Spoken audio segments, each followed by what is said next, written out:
Is it now on? Do I have to stand next to it like a rock singer? All right. So if you stand back here, you don't hear it. You sort of have to stand here.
Sure. Do we have anybody online?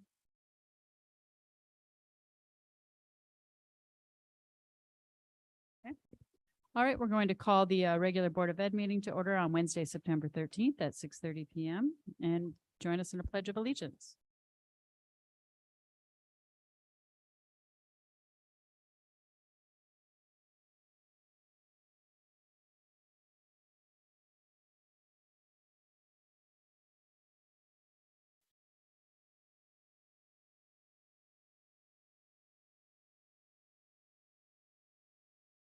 And do we have any public comment this evening?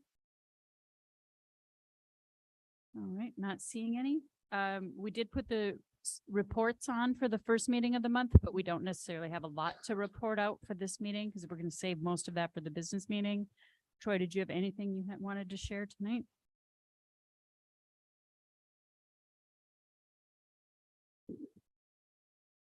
Good evening. I really don't have much to share tonight. I'll have more at the second board meeting, and my plan is to give you my report written in the packet for the second board meeting. Although I did give you an email update about a week or so ago because I felt like it was important because the school year had just started. So hopefully you found that helpful. I will mention that just yesterday, I forwarded an invitation to the board if they were able and available to go to the recognition event for Principal of the Year for Kristen St. Germain. You're totally welcome to go. When I was recognized, there were a few board members that went, and one actually brought their spouse, and that's totally fine. But it does cost you, like it's like $48 if you look at it. I paid them out of my own personal funds to go and support her. I would suggest the board, if they were interested, do the same.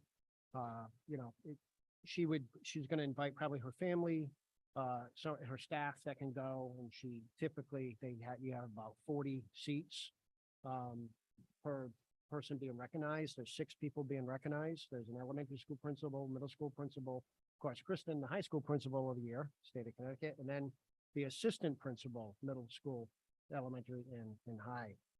Also, in October, that's an October date, but before that event, that's at St. Clements Castle in Portland, Connecticut. Really nice place, and they have some good food there. A real nice setting. If you've been there, a lot of schools have proms there, actually. It is a distance from us, right? It is quite a drive.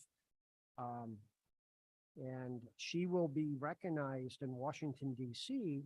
about the week before that, or 2 weeks before that. And she will be representing Connecticut, along with her Principal of Year colleagues from the other 49 states. Okay, that's how that works. So it's a really big deal. that she got that recognition. And of course, that represents our district. And I think it's just one indication, strong indication of the quality school district that we have. But it's not the only indication, as you know, and I may talk a little bit about that in my quarterly article that Alicia, you'll tell me to do like soon, probably.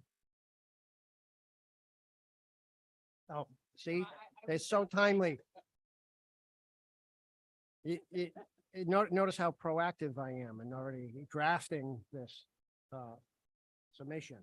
Yeah. So anyway, that's about it for my report. I'll have more for you in the next meeting. And then in between the second meeting and the first meeting, I'll have another email report for you. Okay, that's the pattern I'm trying to create here. Any questions?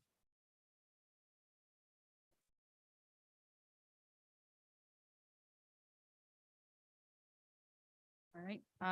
The only thing I have to report on is that we did wrap up negotiations for the administrator's contract, and we will have that at our next meeting to go over the details of that. And just to recap, we had the tri-board meeting on Monday. I think that was some really, really good discussion. Definitely some things there for us to look at, especially around maintenance and those things that are under the $10,000 mark for capital, and working that out. I think with the town, we want to be a little more specific on how those numbers look and how that works. So I'm hoping we can have some more dialogue around that. That is going to take us into old business. I know we had a really big discussion about that on Monday. I don't know if you have anything additional to add to that. I do. Okay, so and Stephanie, feel free to hop on. So I had a long conversation with our candidate yesterday because our numbers are not looking great. We only have 2 people signed up, and only 1 person is signed up for the whole month. And I think what's happened is that we have a communication issue. So we haven't really explained to the public and to the parents what we're trying to do. So at the recommendation of our candidate, we worked together to draft a letter that really clearly articulates the plan. We've been receiving a lot of feedback on social media of how the program is structured and how it's working. And I think we need to pivot from what we proposed with the rec and kind of come back to the model that we propose as a board, and kind of moving forward to what we proposed to the rec commission. So what this letter is going to say is essentially map out exactly what the program is, why we're doing it, explaining that it's this collaboration between the 2 commissions, and that we understand that it's a pilot, but we also understand the concern that it's a temporary program. And so part of the anxiety, I think, is that parents need to know their childcare for an extended amount of time. So how we have it set up right now, it's through the rec and it's a week at a time. I'm going to forget to sign up. I've already forgotten 5 times, right?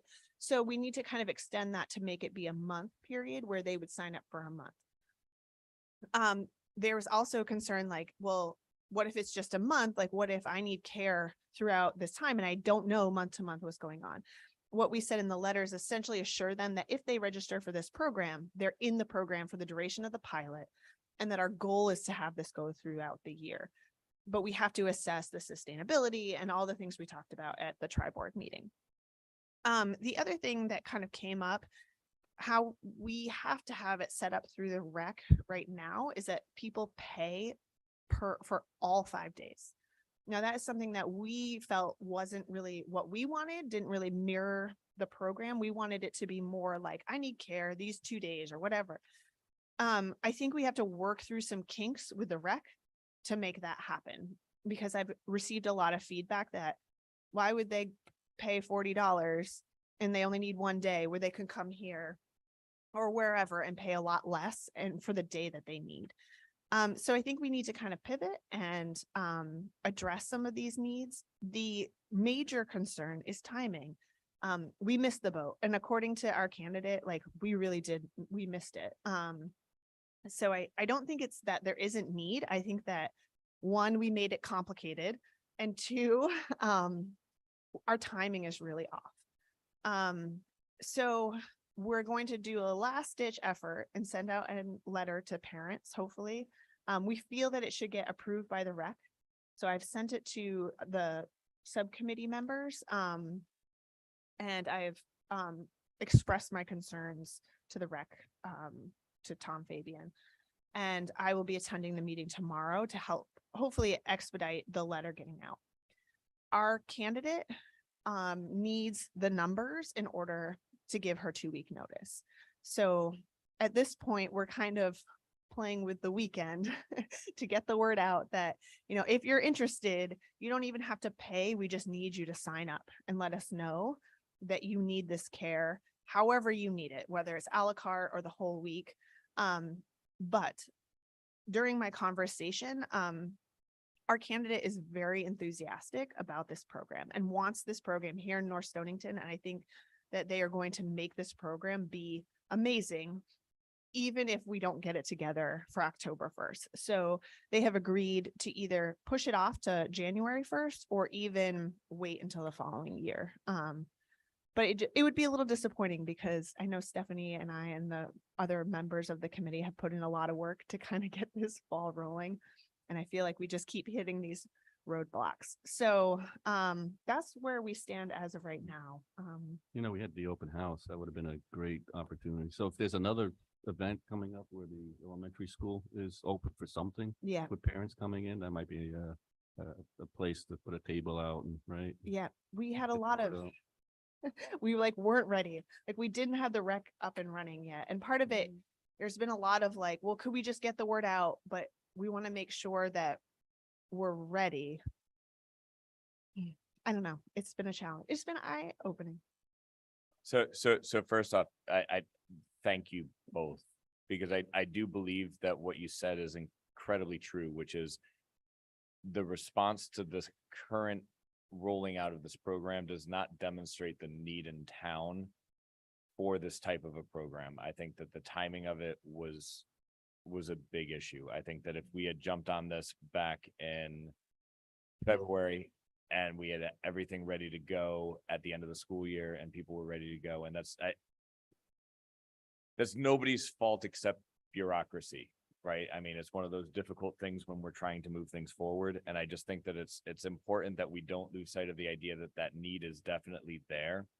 And I think that if hopefully everything will work out now. If it doesn't, I think that this is not okay, nobody needs this, let's scrap it, but rather we need to move this into the spring and make sure all parents know coming into next school year, this is in place, it will happen, and you can count on it for your kids. Because I do think it's difficult. I know my child is signed up, but part of that is that I know, you know, more about the way that it's being run together. And it's easier for me to take a jump and a leap of faith based on my knowledge of all of your work in there and the Rex work in there than it is for a parent who's going, well, what happens next month if it's not there?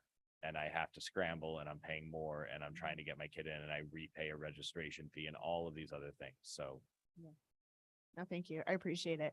And I think one of the big hurdles we got over is there was a lot of discussion that we wouldn't find the staff. And I think we are up to 11 potential staff applications.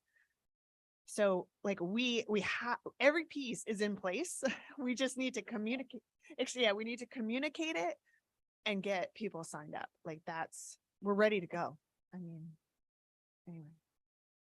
I do think it's also, I can't overstate that the collaboration is working so well. So I think it's really easy to collaborate with people when things are easy and everything's falling in place. And this is like hurdle after hurdle. And the people that are committed to doing this and sort of the groups that they work within continue to be really dedicated and really responsive.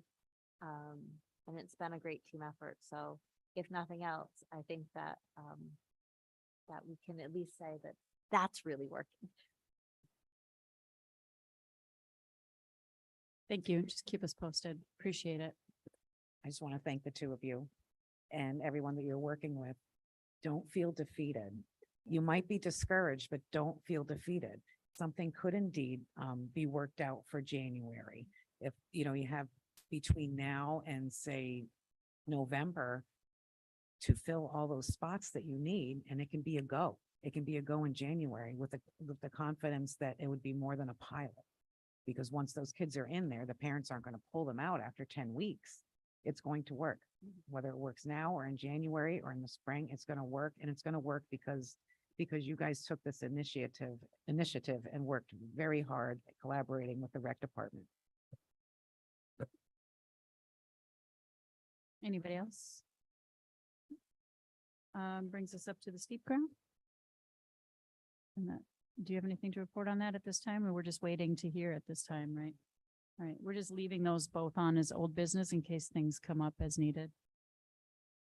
So that brings us up to new business, which is the capital projects. We do need to start discussing what we want to give over to the town for the October 2nd deadline. I think Troy has been working with his team and has some ideas of what their needs are. Right? Yep. I do have, a handout for you, and it's really entirely draft. There may be some really, fantasy type items on there. I forgot to put the bubble on there. So just know that, that's why it's purely draft. Very rough draft. But it can, I think it has some of the things that probably need to be on the capital plan. Did you need one more? I'm sorry, I can't multitask well. Okay, all right, Chet, could you, for year 20, right, bubble, sports bubble, be specific. So I'll just talk about a couple of these ideas, just so you can start thinking about it. I don't think we need to have a ton of discussion tonight, because you might have other ideas you want to add on, and you could send them to me, and I can add them on the draft list, and we can really hammer it out in the next meeting about what you guys really want on the list. The tricky thing will be timing, though, because if there's anything for year one, there's a worksheet that the town wants us to fill out in detail about each item. And that may take us some time to research that, get a quote from a company, or research the web page or whatever. They'll take, it could be information from a web page. Doesn't have to be an official quote, but we do need time to do that. One of the things that we feel like we might want to consider is a sports van, which would allow small field trips, allow for some community service work study, the alternative ed program, even going to the dairy farm, learn about dairy farming. For example, transportation for the co-op sports games and practice. Like we have football players that go to Griswold every day, and we transport them, but often, it could be on a larger vehicle than is what's really needed to transport 5 or 7 kids,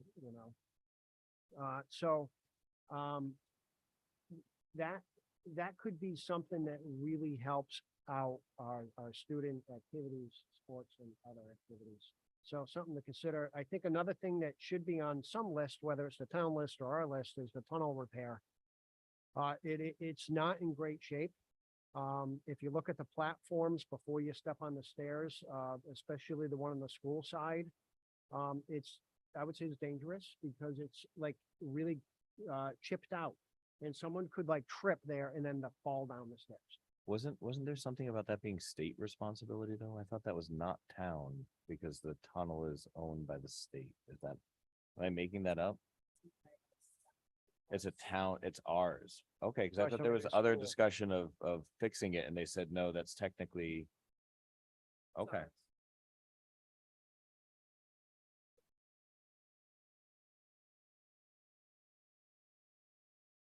The town, but it is something that we use, and so we would like to bring up.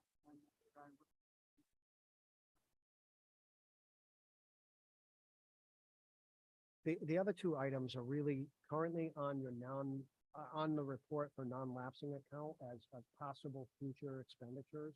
And this is not the irrigation, this is actually the field improvements to like cutting and filling with sand, to increase the drainage and all that, which we may not ever do, right? But I just didn't want to lose sight of it, so it's on the draft list. The security upgrades, these are things that we hope we're gonna get the security grant to help fund, but we haven't heard if we got it yet. We're supposed to hear this month, I think. Yeah, that's what Bill said to me this month. He's hopeful. You never quite know when the state's gonna be on certain things. When Greg comes next time to do his presentation on IT, is what you wanted, right? Because it could be capital items from IT. Some of the things that we might want to consider are like new servers, new network equipment and infrastructure, and he can explain more about that, and I don't really have a cost estimate on that at this point. We might want to look to put a lot of money into replacing interactive whiteboards. And then year 5, it would get into the dreamy phase. Wouldn't it be nice to have an official track and field complex outdoors? It doesn't have to be 8-lane, could be 4-lane, could be 6-lane. Allow, for better PE instruction in track and field, allow us to host track meets, even big meets here, community use. Put the maintenance shed on here because, as you know, we're trying this trailer to see how that meets our needs. But we may determine in a few years, we need a bigger location for storage of equipment, but also for maintenance work. And that was the point of the maintenance shed when we talked about it. So right now it's on the list. Instructional technology, we don't even know what the instructional technologies available will be in 5 years from now. But we might want to have it on the list. So we're ready. And we might have to equip every classroom with something. Maybe it's some kind of virtual reality thing, maybe it's some kind of flight simulator. We don't know, right? But if we don't budget, and I know you kind of have to be somewhat specific on the list, but anyway, worthy of discussion. We may need we purchased a new mower recently. The older mower may need to be replaced in 5 years. The Kubota, the tractor, the plow may need to be replaced in 5 years. The Gator cart may need to be replaced in 5 years. Wouldn't it be nice if our arts performances, music, band, theater, could we actually be in a real performance center, an auditorium? It's expensive, but the town could use it too. And we could rent it out to dance studios. And we could have like big guest speakers come in, like Miguel Cardona. I know him. We got our superintendent licenses together. Remember, we could do big things in this space. And it could be well worth the investment. Now, I know I'm dreaming. Okay, I know I'm fantasizing. But hey, maybe there's an appetite for a performance center. How about a turf soccer field? All right, so, maybe we do. Griswold just opened up their turf football field. Maybe it's like $1.2 million. Okay, and a lot of these figures was like a best guess, like quick research on internet and all that. We don't have like quotes right now. In 20 years, we may need to replace the roofs at the school. Maybe. It's possible. Maybe we're going to have to pave new parking lots. So these are things to try to think out, like what may we need a large sum of money for? And remember the definition of capital is on the top here, I put it. This is the Board of Selectmen definition I think they came up with. I think I got it right. A major non-reoccurring expense that will last 5 or more years and cost more than $10,000. I think that's how they defined capital. How about something like the HVAC, other things that are kind of infrastructure that really isn't on your list that may, like I see the roof, but. Yeah, I think that's a good one to add. And then- back somewhere. And then probably on the short term, I think the schools need better storage of stuff. Storage, good one. Because I know the elementary school is struggling in their multi-purpose room, whatever they call that, to kind of put things away so kids can do their phys ed stuff. But Exactly right. We have drama storage over here on this side of the road, and it's not convenient to be lugging it back and forth. So Would, those are good ideas. would Randy be able to take a look at those things that need to be replaced and what, kind of what is the lifespan of something so that we have a realistic idea of the timing of when those, boilers, HVACs, Yeah, when do we need to do the boilers. gym floor?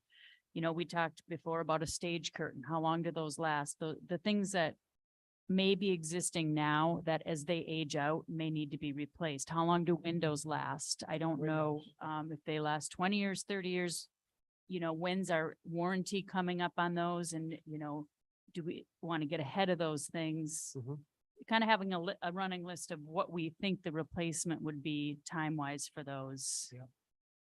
You know, also the cafeteria, what's the long-term plan on that? Do we plan on still using the little emergency vehicle, or Right, whatever? the little ambulance. Right, to or- bring food from the elementary school to and- the high school. Well, in the Wanna same put it- place, the appliances and everything else in that. Yeah. Actually, Bill, you had that idea of putting an ambulance on the list. We just didn't put it on the list. The food.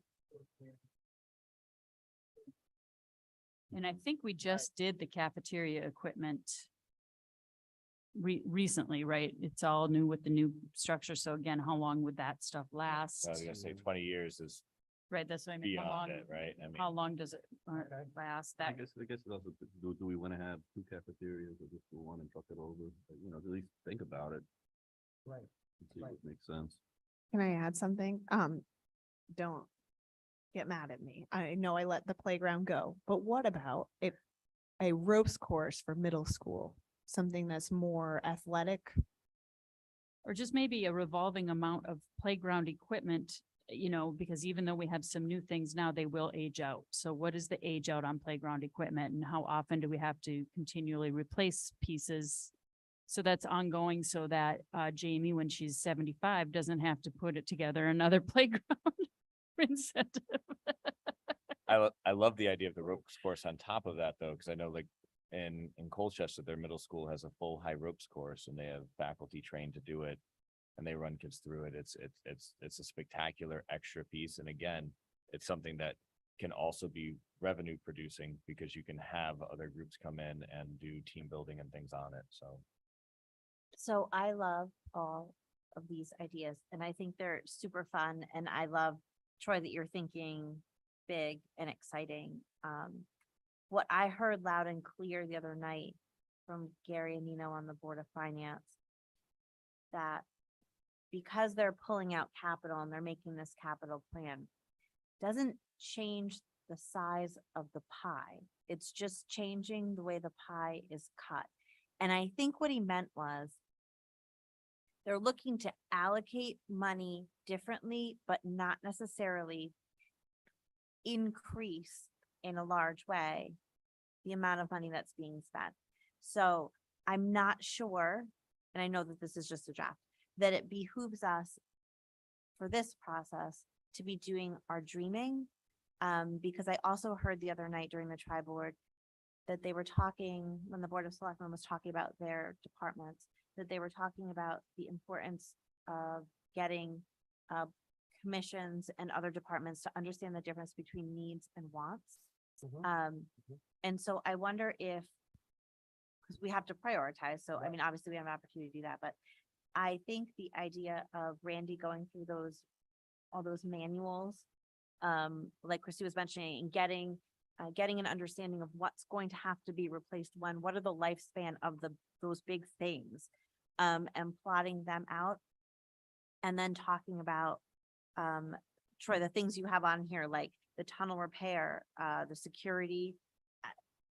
I think like the lawnmower, that sort of stuff makes a ton of sense to me, but I do think that we are gonna have to sort of look back to the idea of our non-lapsing account for things when we're talking about interactive boards for the elementary school or instructional technology. I think that they may say to us, hey, look, you guys still have this non-lapsing account for these kind of things. And while it may very well be capital, that's the kind of stuff we're looking for. So we'll have to strike that balance.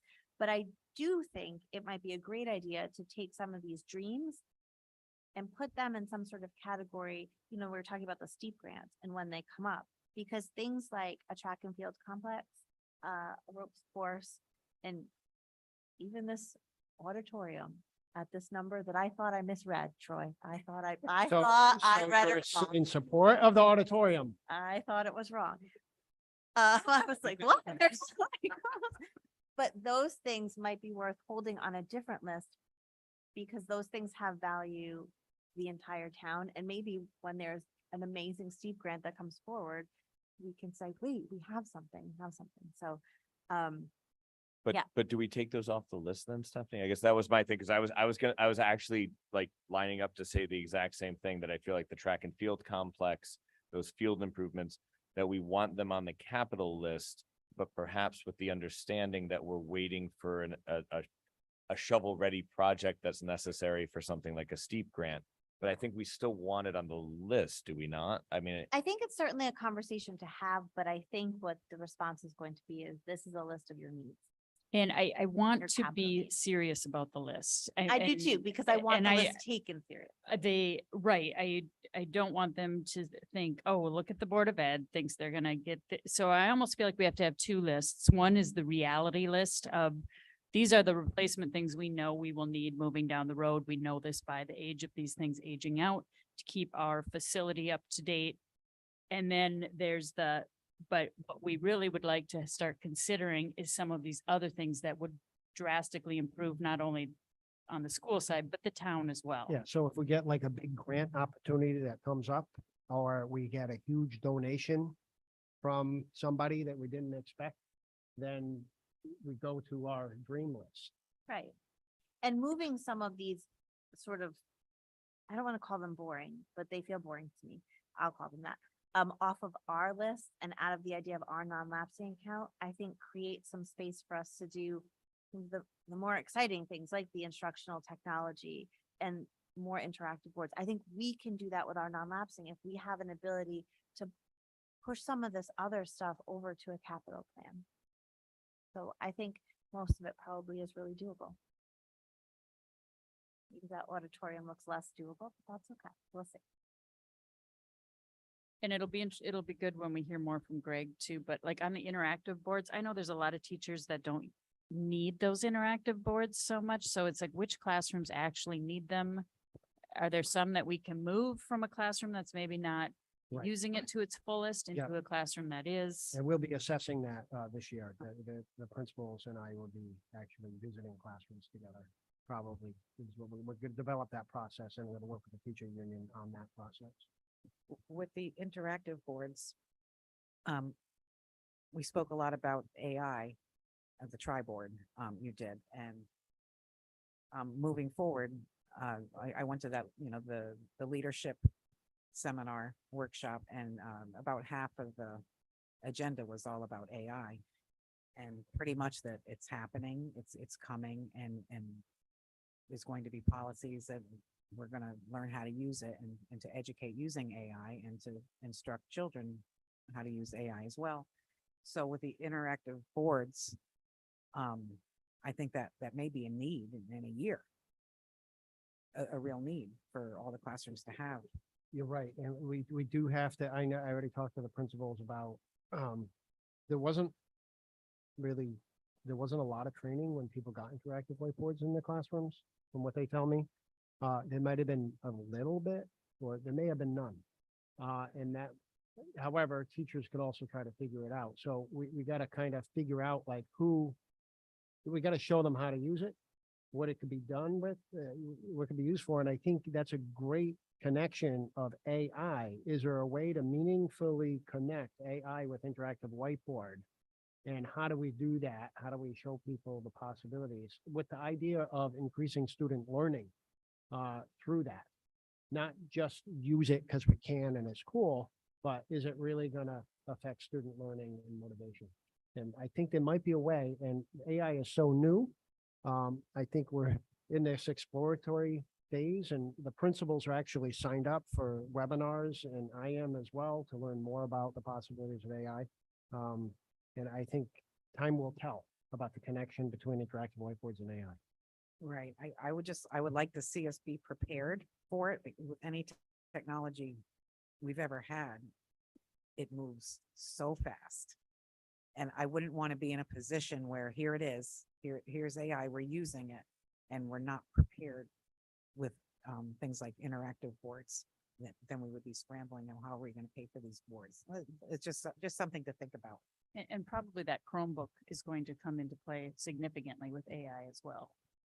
Well, and I guess I would be surprised if most classrooms were not using interactive whiteboards that were available. I mean, at this point in education, almost everybody is using some form of a smart board in their instruction and their process and their note taking. It supports IEPs, it supports so many different things that come into play that I would be amazed if you and your administrators went through and didn't see that teachers were consistently using what they had as smart boards and interactive whiteboards within their classroom. But I mean, that's my own experience in my own school system, but I mean, it might not be the way that to the fullest capability of that board, right?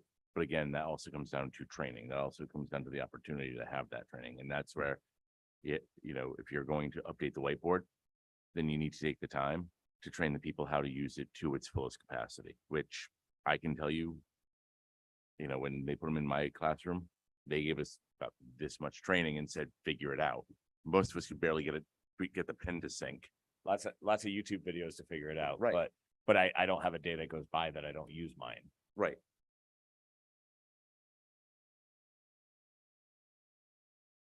And I wonder, excuse me, this year one list, are these in a certain order or is this random? There are Like, no is this- order at all. I did Okay. not prioritize it. And I can see that the priority rank is blank, because I don't, just didn't get that. Do we make a distinction, which is the town's responsibility versus what the Board of Ed is looking for? Does it matter? Based on the tri-board discussions, what do you think? I think we're gonna submit our request for the capital list, and I think the town selectmen are gonna go through all the submissions and create a master list. And then they'll know, like, if we submitted something, certainly if I knew, like, one of these items was more town, I could call the first selectman and say, hey, would you consider putting this on your list? But I think maybe all of these things are our responsibility, Other than the tunnel. other than the tunnel. So I actually talked to the first selectman about the tunnel already. Mhm. I think he's aware that there could be some fixing up of the tunnel, so Well, I can remind him, like. And the cost isn't exorbitant on that. Right, that repair seems work. like a very low number, actually. Yeah. Compared to some of the other numbers we're looking at. And I personally, I would move field improvements to year 5 if we Yep. were going to talk about it. I don't think that it needs to, because by being year 1, I feel like these are our priority capital items. I think that sports van and that tunnel repair are 2 things that are going to significantly impact our kids right away, especially since we're using this side of the street more at the moment. And does it have to be 1 year, 5 year, 10 year? Because I think we are asked for a list each year. But we're supposed to have it planned out, right? They said they wanted it in increments. I think they were aren't they gonna put it in the 1 year, 5 year, 10 year? I thought we were supposed to rank our priorities and then they were gonna try and, Decide But the problem timing. is that like the They could- 20-year one with the roof, right? Like, right, even if that's important, you're not gonna move that to the 1 year. That's a Right. 20-year Right. thing. Especially So if you don't need it. some of those are very specific to, and if we're gonna do the major maintenance pieces in those, then that's gonna come into the same situation where if Randy's gonna tell us, all right, in 10 years, we need this, that should be on the 10-year line, so. so I see that Brett and Nicole are on now, so they're definitely listening to this conversation and I'm sure they'll follow up with Bob. I mean, we're all new at doing this, right? This is the first year we're supposed to try and do this, so I'm sure there'll be lots of talk, but are we gonna have another discussion at the next meeting so we can like say, Yes, here's the list we Yeah. wanna? yes, definitely. I think we'll dig into this pretty extensively at the Great. next meeting. Yeah, I'll add all your ideas I'll add to this list, and I can bring it back to you as another draft, and then you can decide. which If one of we them- get the steep grant for irrigation. Yeah. We've been having lots of discussion about the fields coming from non-lapsing. Mhm. So if we're saying we want to move that to a 5 year, does that mean we're moving it from non-lapsing? In listening to Randy talk, he definitely felt like the baseball fields are down to clay at this point and needed some assistance after we do irrigation. But I've actually watched fields be completely resurfaced and redone. That could be a project if they know how to do it. Right. If the facilities crew knows how to do it, you can bring in the clay, strip it down and then kind of realign or kind of reclay the field. And it's a couple month project over the summer, but it's something that can be done with a fairly small crew. Because ultimately, you just need to dig out and then cut those lips really to keep them from rising up. If you ever look at some of these fields, you'll see. So this is totally different than what our field study was telling us. You're talking about something Well, I totally mean, different, based having on- our crew do it. I thought we were Well, looking no, for I'm saying, professionals to do well, it. you probably, if they have the knowledge, they could do it. But if they don't have the knowledge, they can't, because they'll screw up the pitch of the field, because it needs to be, depending on what type of a field you're on, for like a softball field, from the pitcher circle out, it needs to be 1.5 degrees decline out to the foul lines. Right, which is again, kind of back to all of the detail in that study. Right, which they would have to have the knowledge and the equipment to do it, which if all you're doing is putting extra clay on, they could do it. If you are completely redoing it after doing the irrigation, then yeah, you need to bring in that entire crew. Go ahead. Dee. Just before we get too far away, can we just go back to the tunnel? I'm really in favor of the tunnel, but could we add an accessibility piece to that? Not just repair, but That's a- handicap access That's- as part of our maybe wish Yeah, list I mean, or need? that would be ideal. I'm not sure the current structure could Would allow accommodate for it, that. right? Definitely not. Right, so the problem is you'd have to dig it out, probably each of the stairwells wider, build some type of ramp, and you can't just put a ramp because it's gonna be too much of an incline. But maybe we could put that on their radar that it needs to be more Yeah, accessible. It's not ADA compliant. Oh. It's not, but you can Um, put in Right, a lift. and You could actually smooth one side of the stairs and actually put a lift in that would just, Hey. that you could put, like, open up, if someone was in a wheelchair or something, or walker, or whatever the case might be, it would just kind of take them down on a gradual decline lift. You see them in, oh, right, yeah, like they have them in households like that, right? Yeah, I mean, my, right, honestly, my dream is to build a bridge across Route 2 with a very large ramp that goes up on each side. But I think that's, I haven't priced go? that out. it might be the cost of an auditorium. And it might be not allowed. because, It's more, Route 2. it's more of an auditorium than a track and field complex. Is that what you're saying? Right, but I but just didn't put it all on the list. I think if we could maybe just get it on their radar to maybe think creatively about how we could make it accessible for everybody during the All right, repair. so we talked about sports van. Sports van could be, have a lift in the back, so Mhm. some child in a wheelchair needs to get across the road, it could also transport that kid across the road. That's a great idea. Does the senior van have that? Do you know? I don't know if the senior van has You would that. think it I would would. think. No, I don't- I'm getting, nonverbal no. I mean, you'd think that it would, but doesn't mean that it does. I think when we're looking at this to sort of decide on next time, I would love to look at it next to our non-lapsing so we can, because I think that ultimately we're gonna have to move our sort of nice to haves over there. Right? Cause these are gonna be our needs, because like they were saying, they're not creating a large line item for capital. They're just saying, we're gonna do it in a different format. So pie not getting bigger, slice is just changing size. And I don't imagine that there's ever a pie that's going to accommodate some of these things. And I don't think we can go asking for nice to haves. So if these are things that are important to us, then I think we need to get them on our non-lapsing plan as well, so that when we look ahead, we say like, hey, our goal is this, we want to get here. Well, and I would just ask that the sports fan, if we can look at what the cost of transportation to co-op right now is and what the difference between us having a sports van Agreed. and us paying for the bus, like a full bus for 3 kids to hop on it and go to Griswold, like if we can get something similar to those numbers, so that when we're presenting this, we're able to say, hey, listen, yeah, it's a $75,000 initial investment, but we're gonna save, 10 grand a Transportation year for cost. the next however many years.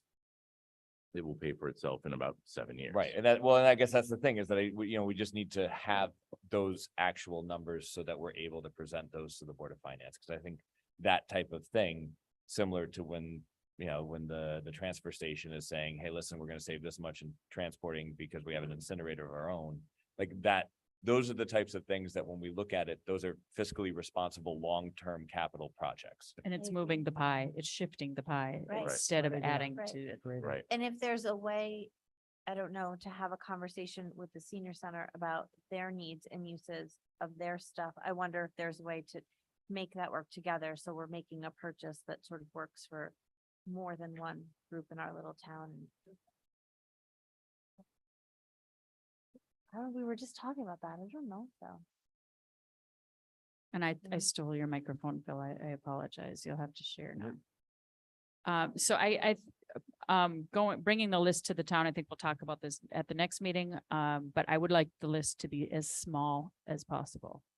Because there are other needs of the town that are going to be coming up as well. And so as So- streamlined as we can get ours. So preparing for the next meeting, you Mhm. gave me like probably 10 items to add Mhm. to this list. That's not making it smaller, but what you're saying is the next meeting, you'll take the big list and make it smaller. I think so. Yeah, I think I- like talking about okay. some of these wants to haves, I'm we'll gonna have make to the move list on. big. To quote Well, the we Board of know- Finance, we'll sharpen our pencils. We Yeah. know when we look at the facility, there will absolutely be things that need to be replaced down the road. And I think those are the things we want to keep in. Yeah, as great, priority y'all gave, first. Great ideas, that are So- not on the list yet, so they'll be on the list. And Because our building won't stay new forever. When again, I think our year one is different than what our year 5 and 10 can look like. I mean, I think our year one is basically these first three, in my mind at least. I agree. That stand as the most important things that we want to present to the town, as these are the near future things we need to do, those And I security upgrades. I do agree too that servers, network equipment, we've always handled those within budget and we probably will need to continue to do so. But those security upgrades could also then kind of put the brakes on maybe some other sort of programmatic or position creation or something like that, because you have security features in place that might prevent certain things along of that nature. Because you have to see how those work out and actually affect the overall security of the facility. Some of those, hopefully we get grants that we can apply for, right? So. And we may know after Greg's presentation on September 27th, might know the answer to that for sure about whether we can take the technology stuff and move it to just within the budget, or maybe Greg will present to us something that's going to be very costly that really needs to go on the capital list. But so but I think we'll have time, a few days between that meeting on 27th and when it's due on October 2nd. But you know what? My central office is really efficient and getting even more efficient, so there will be no problem. Well, and for IT to consider too, in the past, we've always done it. It's always been cut from the budget and it's always been purchased on June 29th. So in that same spirit, we now have the non-lapsing account. So that money that used to be a quick spend to get those pieces of equipment is now going into the non-lapsing, where we can be a little more strategic about still purchasing IT from that account the way we have in the past, but not doing it so quickly. Because Greg will tell you he's the first one to get his budget cut every single year. So, but that doesn't mean we don't fund it, and we always have funded it. It just usually comes at the year end. So I think we continue to look at non-lapsing for that as well. All right. Any other discussion on the list for right now? Is there anything else you need from us, Troy, to make it a little bit easier so you're not scrambling at the end of the month for it? No, I think really I need to add your ideas to the list. I'll move some of the items that you guys talked about around on the list. It might take a couple things off of the list, like the field improvements, security upgrades, because we're really kind of planning to use non-lapsing. They're on the non-lapsing list. I indicated that here. So I think I can massage this list based on your discussion. It's still a draft. When I Right. bring it to you on the 27th, it'll be in your board packet ahead of time. Okay, so you'll be able to think about it before the meeting. And then hopefully the discussion will lead us to basically a final list on the 27th. So we might want to know that that discussion will take a good amount of time, probably. I'd put the bubble above the turf field, because we can have a turf field inside the bubble. Oh, yeah, thank you. Oh, yeah, I got to add bubble. I forgot. Thank you for the reminder, chat. He's saving us money, see? Bubble. Here's that turf field. Oh, bubble. Oh my God. If there's that bubble could do it all and it wouldn't even cost Hey, a fraction. Any further discussion on capital at this point? All right. Thank you, Troy, for putting that together. It's a nice list for sure. And we have the August report. Bill, did you want to come up and share some thoughts on that?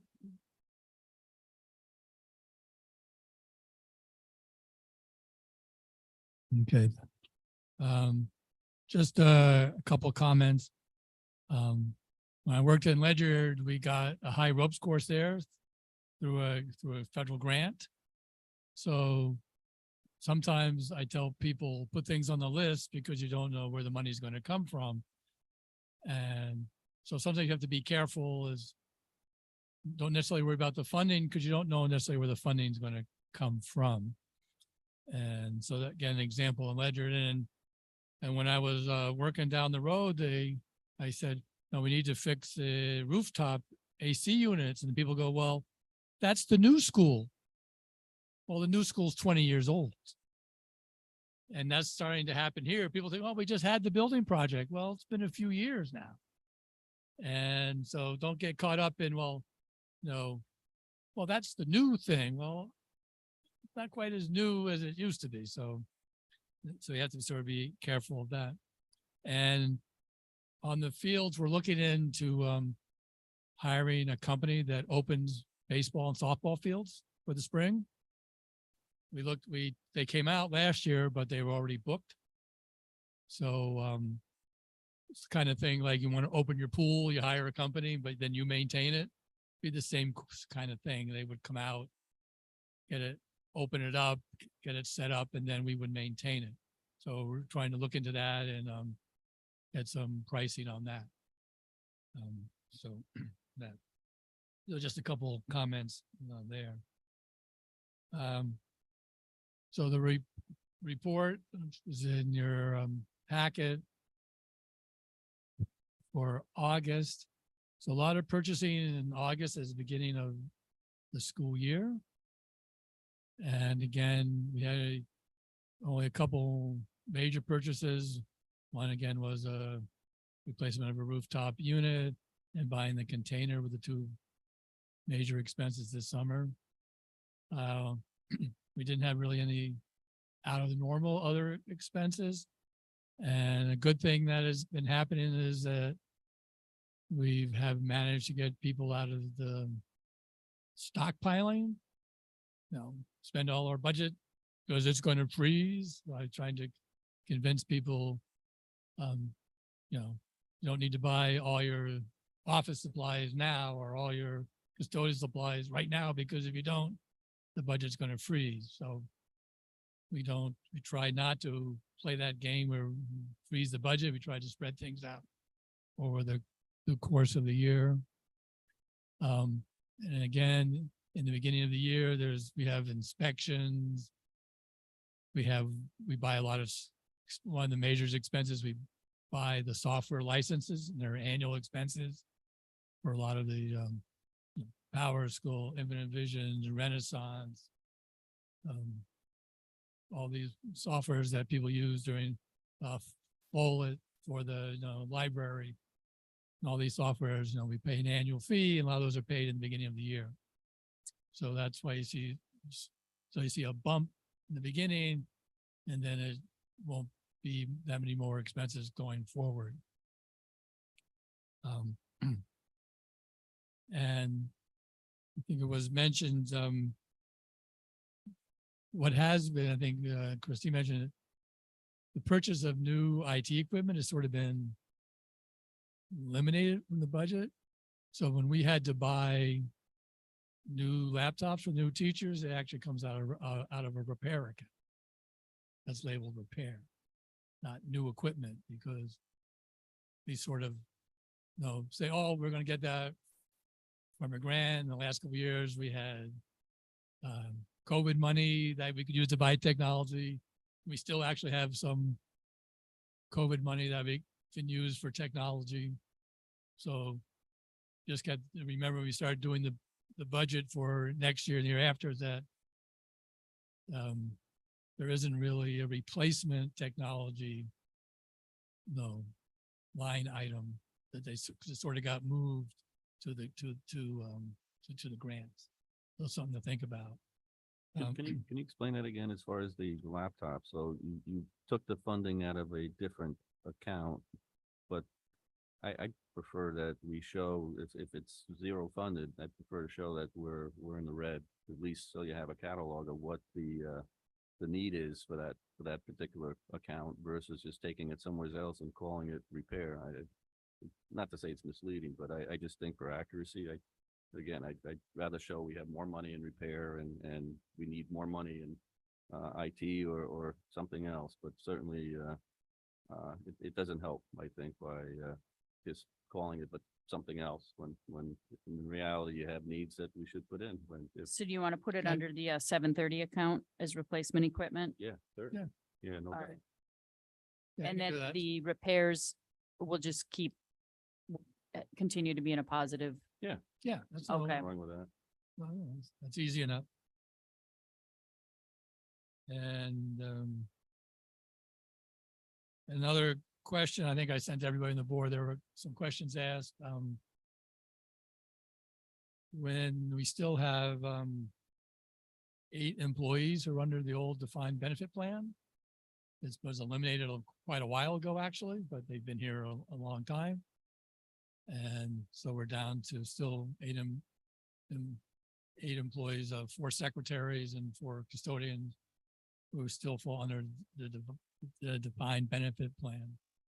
All new employees are no longer eligible for that. And that's a cost of about, $30,000 a year currently to keep continuing that plan. And so it's slowly, as people leave, obviously slowly going away. And so was there any specific questions? Yeah, do you have a copy of the student activity fund account? Yeah. that you can share? Yeah, I have it I had it in the packet for the finance committee. Okay. I can give it to you. Yeah, if you can share with everybody today, that'll be great. Yeah. Can we vote on the financials for August? Is everyone done? We do that at the second meeting. Unless, Is that by the protocol and doing- is that's kind of how we switched it. This is the first read and then we are accepting it at the second meeting. Okay, no, because it wasn't. I mean, we can do it now if you want to, just to get it done with. I do have one quick question for you, Bill. Based on what we've budgeted for overall, like special education, are we seeing any surprises, anything that we weren't expecting coming into enrollment for the fall? Or do we think we're tracking about where we budgeted?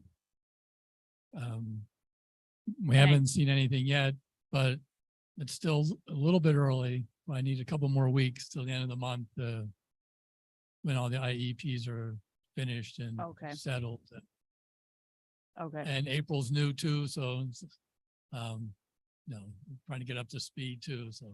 okay, great. Thank you. And, but, no one's come running down the hall and say, someone just moved to town and we gotta.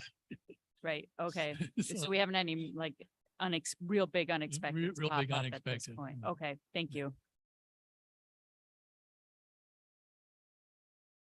We can accept it now if you would like. Well, I just want to make sure we give it to the Board of Finance, who I guess really wants to get to look at it. But if we're going to vote on it by the end of the month, I'm good with it. Okay, Get Yep. everyone. And I else to- actually, I recently sent the Board of Finance an email explaining that that's what we'd be doing. We'd be accepting it at the second meeting and then we'd be sending it to them. And then it's also posted on our webpage under expense reports. And all those are up to date, by the way, if you look at the webpage.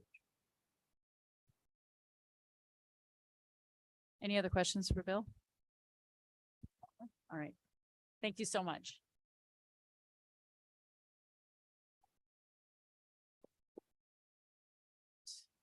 Finance Procedures Manual. So this manual is a working draft. It's the auditors last year had requested that we put a manual together that shows our financial procedures in our central office. So you can see that there's a nice table of contents, and then you can see those sections.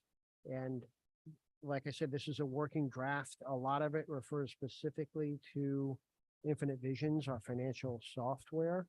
And there are sections that actually are kind of a how-to. So it's a little combination of the what and the how.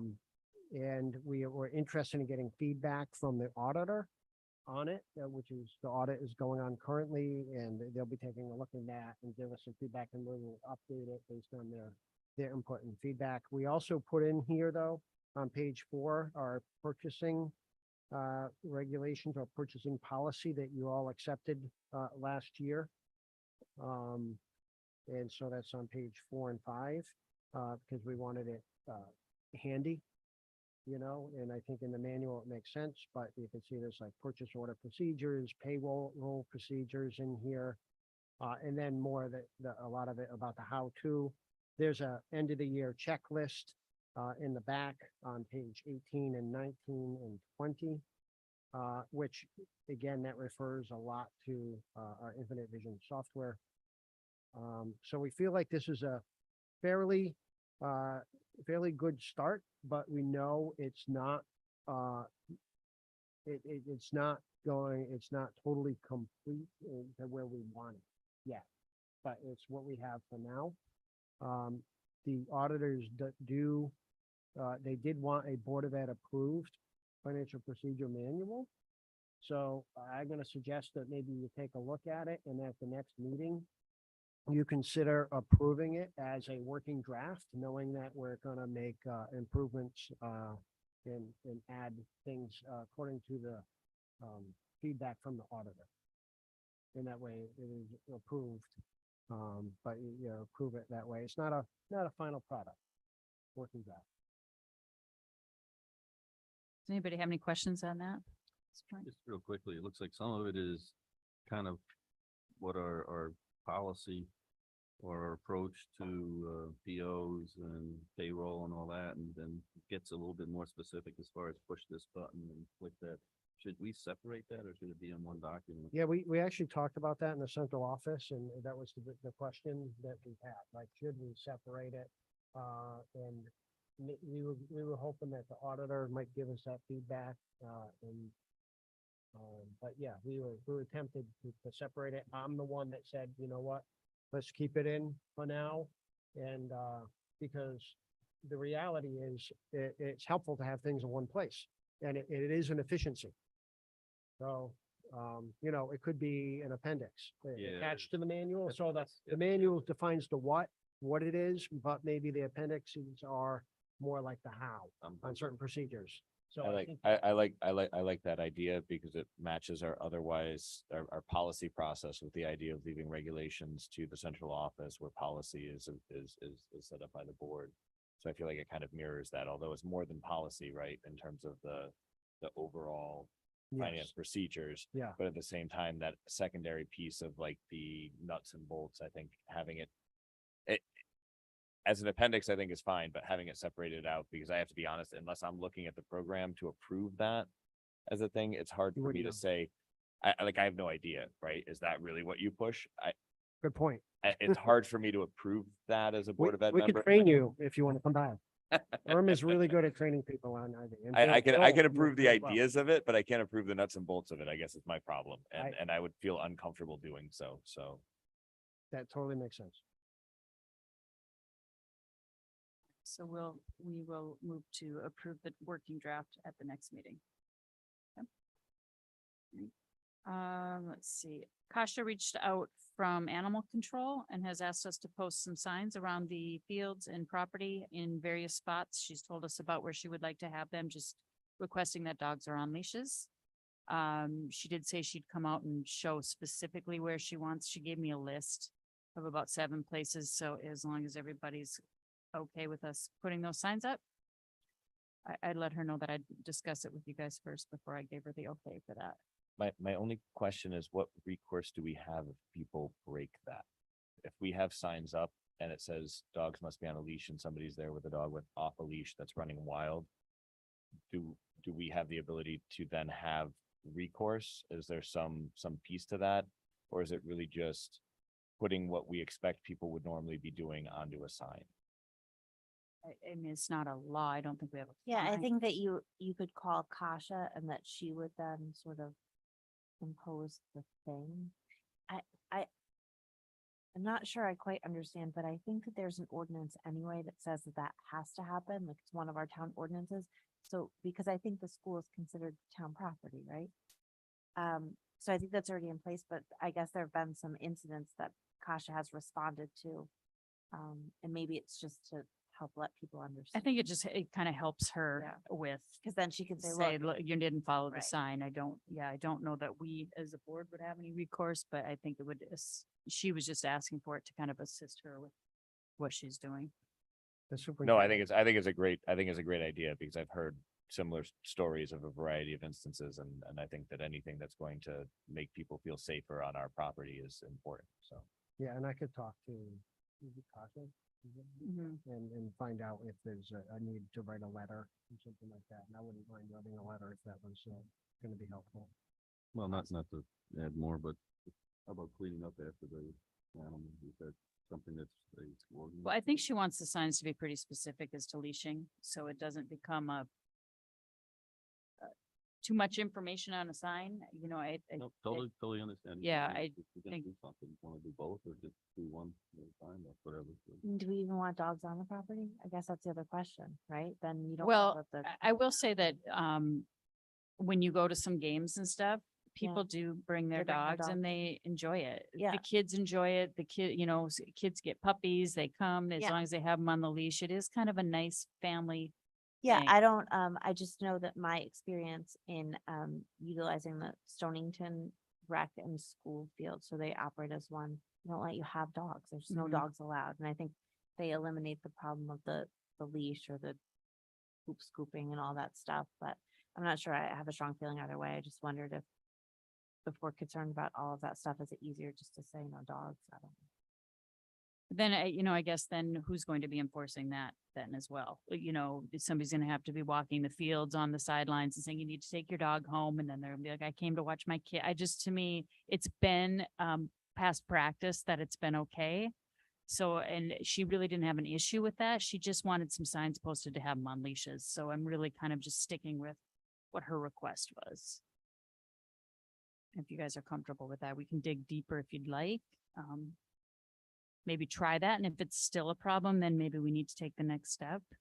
Okay, Yeah, I think it's a great first step. okay, thank you. We have policy on here now, which is really a big part of what this meeting, what we want to start driving this meeting with. There will be certain things that will always be under policy. The one will be the CABE recommended policies to consider, so we may not get to that tonight. I don't be, looking forward to say we probably won't get that tonight, but it will always be on there so that if we do have the opportunity to do that. And then I'm going to kind of look to Lisa and Chet to lead this part. Some of these things are first reads, as we've discussed. Others are things that came up at prior meetings that we want to just dig into. And I know Troy has some information on the CABE AI policy and thinking it may be not necessary yet, but just to have it on the radar, right? All right. So I think we want to just start off with the first one. Start off with the dress policy. I'd like to change quite a bit of the wording in our dress policy. Do we have a copy of CABE's?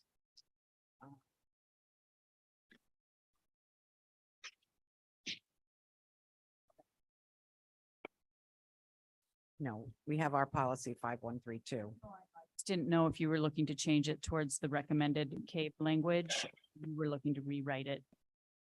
I was just looking, with your I was own- looking to change some wording and rewrite it a bit. Okay, CABE, Do you have the CABE? No, I recommended have policy? to be honest, I haven't looked to the CAPE policy I have because not of the either. fact that we had some strong opinions on the board regarding the wording of it, and I thought that it was better to allow us to figure out where we discuss want it. it to be. And I, Kyle, the one thing can you hear me? Yeah. Yeah. The one thing I will say is that the current key policy, I have looked at it recently. It is much more detailed. It's much more, it nitpicks more than what we currently have. And it keeps some of the same issues that we have with language that that comes across as being open to interpretation. So I think, I know in a previous meeting, we had been given a potential draft that had language that was presented by, was it Kristen and Allison? And I think that would have been a better first start for us moving forward rather than looking at current policy. Just because the current policy addresses things like can't have overly large belt buckles or belt buckles with names on it. I mean, it's something as prescriptive as that, if I'm not mistaken. Which, I mean, who doesn't want a good belt buckle with their name on it? But I think when we're looking for an effective policy, especially one that embraces sort of, inclusiveness and a sense of an individual's personal expression, I think less is more in that regard. Brian, I think you had a great draft that I can't seem to find. What I gave, Okay, we found it. so Got it. yeah, well, what I did give to you, what I sent off to you and Stephanie for that meeting, in case that Chet and I couldn't have been there. I think what you have there is actually what some schools are using as their kind of their enforcement arm and how they approach enforcing their dress code or district dress policies, because it deals with, the values where someone should be able to, wear clothes that are comfortable for them to help them kind of access their learning environment, and that, people should be taught to learn to manage their own distractions rather than saying that someone's outfit is distracting them. When you look at that, that comes from Oregon National Organization of Women and what they actually use when they're working with school districts on guidance for creating, more inclusive, more gender nonconforming, but also less sexist dress code policies. Brian, did you send that to the entire board or just to certain people? Because I don't have. I Just- sent a copy of it because I sent a copy of it to Stephanie a while back as we were having a discussion about it, and I sent her a link to what that was. I can email the link out to everyone to look at. But like I said, what I sent to them was more what schools should be putting in their student handbook versus what they should be putting into their policy page. One of the things I really liked about the structure of this, and I think, Brian, if you can't send it, I'm happy to share. It's from Oregon Now. It's a model policy that they created. I just love have that it to link it starts with somewhere, like, hold on. why do we have this, the values, and it sort of talks about what Brian said about, all students should be able to dress comfortably for school without fear or actual unnecessary discipline or body shaming. All students and staff should understand that they are responsible for managing their own personal distractions without regulating individual students' clothing or self-expression. I love that sort of shifts the focus from you are distracting to rather, why am I distracted, and helping me to manage that. Mhm. Teachers can focus on teaching without the additional and often uncomfortable burden of dress code enforcement.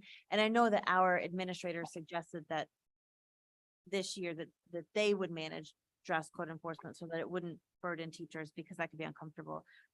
But this sort of institutionalizes that. Students should not face unnecessary barriers to school attendance. And I do think our administrators do a great job at that. They're not sending kids home.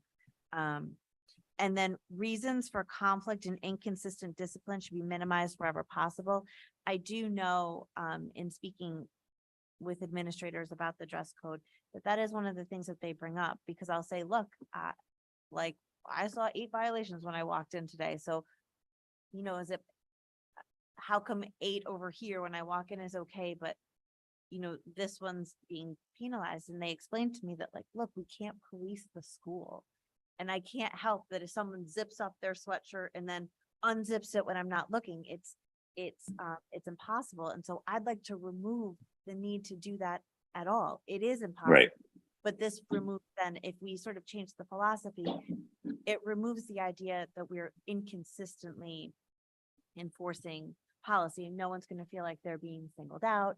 No one's going to identify a child as not being singled out for whatever reason that might be. So this policy is quite a shift from what we usually use, but it is the first policy that I've ever read that made me feel like it was really comfortable and could have a place here. So Is it possible then that we could all see it so that we could all, is it okay for me just to email it? that's fine, but I think Right that now? we won't be able to make. If any- you can, I have the link already up, so I could send it off. Yeah, go ahead, Brian. I just wanted to add, I think the best part of this policy is what students have to have. And I think Brian brought this up before, like, you have to cover yourself in certain places. Great. We all agree on this. You must wear this, you may wear this, and you cannot wear this, which I think Correct. makes it clear for everybody. And I just wanted to add, I think I was, when I was looking at the student handbook for the elementary school, I noticed that there were some updates to that as well, which addressed some of the language that, we talked about at the last meeting, but I think we still have to kind of also go back to that one. And I want to make sure that we remember the elementary school dress policy as well.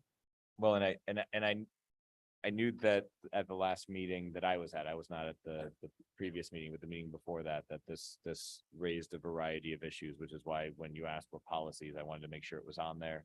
I wanted to make sure that it was coming back up for discussion. Perhaps what we should do, in my opinion, moving forward is craft something that is specifically laid out in the style of the policies that we normally would have that matches the language and the pieces that you're looking at, and then bring that before the board as a first read in either the first, I guess, the first meeting of October, if we're going to follow that first read, second read sort of a process. With the idea that, okay, these are the things that kind of following the same thing you were just talking about, Jamie. These are the things that we must have in a dress code moving forward. These are the things that we can't have, and these are the things that we may have, and then have an idea of, hey, this is where we want to go as a board. And I think that could be a discussion that would be really eye-opening and positive for us as a district. So this isn't an emergency thing. So can't we just say like, right? Because well, that's why I think we put it. Just push it aside. Can we move it to the second meeting of the month? Can we move it to the next meeting? Have a copy for everyone ahead of time. So if this is the one that some of you think we should maybe move with, that we can all look at it. And then maybe we could even vote to approve it at the next meeting, just so that we don't have dress code on for the next 4 meetings. Sure. Yeah. Because I'd like us It's a to good do, starting place. I don't know that yeah, everyone will have the appetite to adopt all of it, but I think it's a great, but then starting Lisa also will have some of her language that she can look at that one and say, well, I also wanted to look at some of this other language, and Yeah. then we can all have that discussion, and then maybe we get to a point of approving it at the next meeting. If we don't, we don't. But I would like to start taking some of them and moving them along. Otherwise, we're 4 weeks in on the same policy, and we've got a lot of policy work to do. So does that make sense if we do that for the next Totally. meeting? And if we don't get there, we don't get there. But then at least we can also hear Lisa's ideas on that as well, once she's had it. Did you have a chance to see that policy that Brian sent out? Yes, I just read it quickly. Okay. Yeah, I like the idea of incorporating much of that policy. But also, now are we saying this is gone? This is going to be gone? Or are we going to build on the policy, our existing policy? I would love that to be gone. I think it's incredibly old, and Oh, it so can be we may gone. So want we don't have to. I think we don't have to I think take we're going to words vote out of this out can for be gone. replacement. Yeah, I that's think that's we're my mindset. we're going to approve a new one. So in the interest of efficiency, who's going to draft a potential policy for a first read? I think Brian has some really So could we set? well organized So thoughts regarding dress code. I don't know if you're willing to do that, Brian. I mean, I can work it in. I might have to have a few people put some eyes on it for me as it's in process, just because I'm. Yeah, I can do it. I just want to make sure that people have maybe somebody else, maybe Lisa and Chet have eyes on it. Since you two are the policy people on the board at this point, as I write it and get something in, And I and would then encourage that get it if- to you. Yeah, and I would just encourage if you guys find something like this out there and it seems really good, that we don't have to spend too much time reworking a wheel. Because there's so many great policies out there. They don't just have to be I'm not caves, thinking of but- anything drastic. Yeah, I'm thinking of just making sure that, that the policy is gender neutral, is inclusive, that we have, Right. that we have wording in there that, has exceptions for religious and cultural attire. mhm. You know, And I think we have there no- also need, and I think there also need to be exceptions for, there is a time and a place where the school may say for specific courses, you must dress a certain way. You're in a wood shop class, you cannot wear flip-flops, you have to wear closed-toed shoes, you are, Yeah. you and know, Mhm. phys ed, or you know what, you're taking a public speaking course and you have a presentation, you must dress a certain way for this presentation. I think those are carve outs that you could put in. But I don't think those are policy. I think those fall into the handbook and I think Correct. that falls to the teacher that's teaching that course. I know there is a line in our current one of exceptions about religious. Yep. I don't think we want to take each class and say, for this class, you're closed-toed, for this class, you're this. I mean, Oh, that no. to be up to. No, I think it's a general statement of exceptions can be made Yes. based on safety or class specific issues, right? I mean, Correct. Right, yeah, so that would be my only input, Brian, would be Yep. to keep it gender neutral. And Understood. So why don't we start with that one as a base and then see what language we want to add to that and discuss that at the next meeting. Anything else on 5312?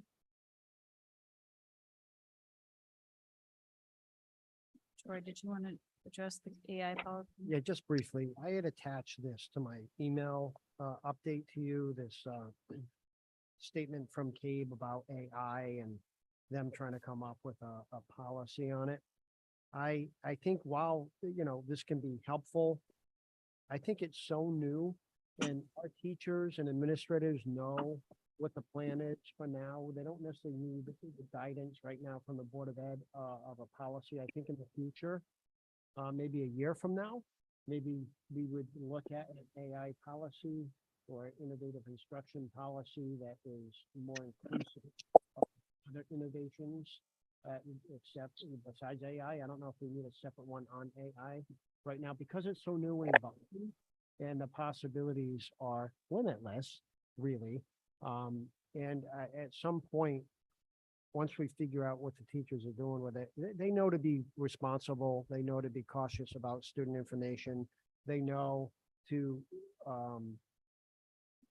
that they should use it to increase student learning or make their job more efficient if they can, while being honest about using AI as a tool and having the kids be honest if they used AI as a tool, and even assigning kids to use AI as a tool. I had a great conversation with an elementary school teacher today, and she has just an awesome idea that she's going to do with the kids on it, and it's totally appropriate.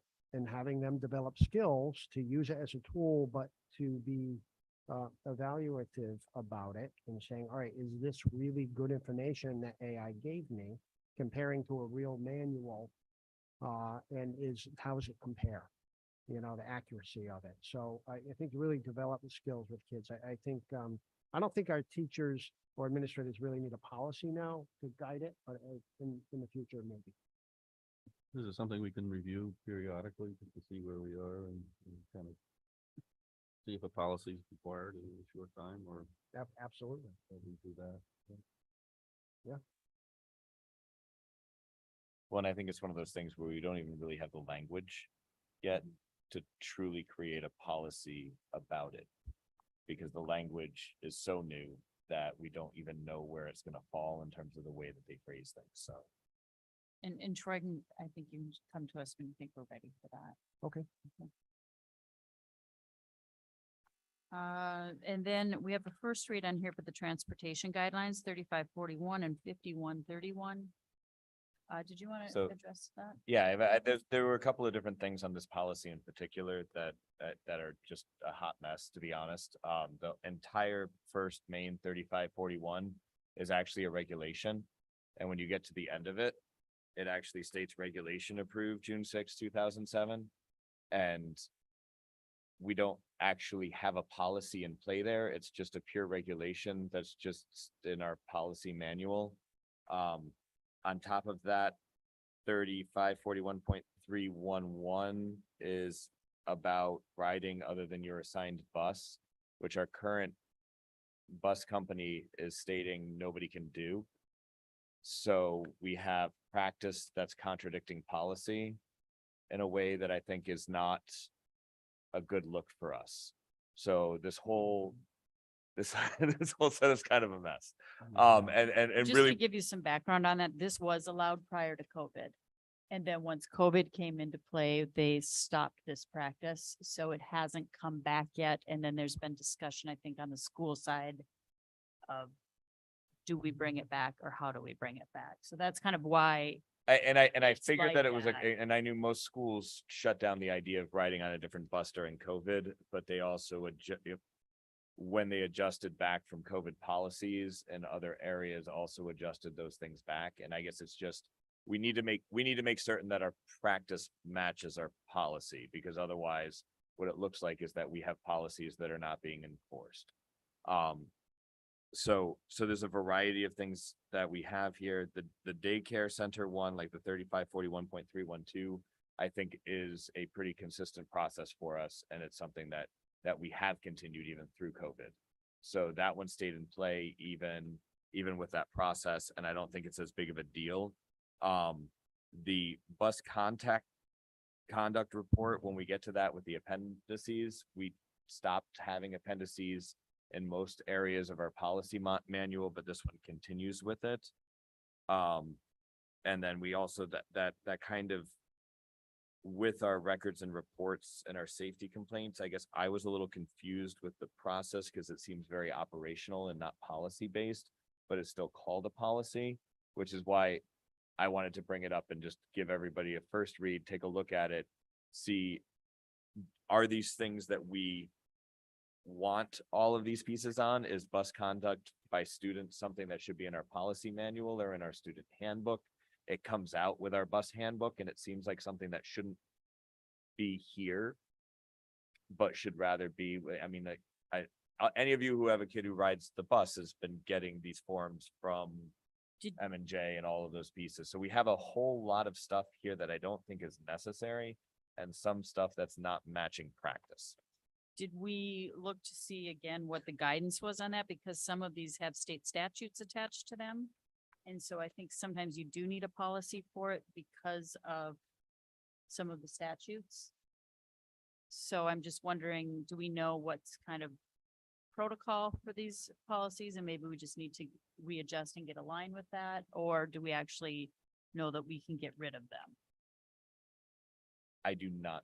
I would have to look exactly what the state statute aspect was with it.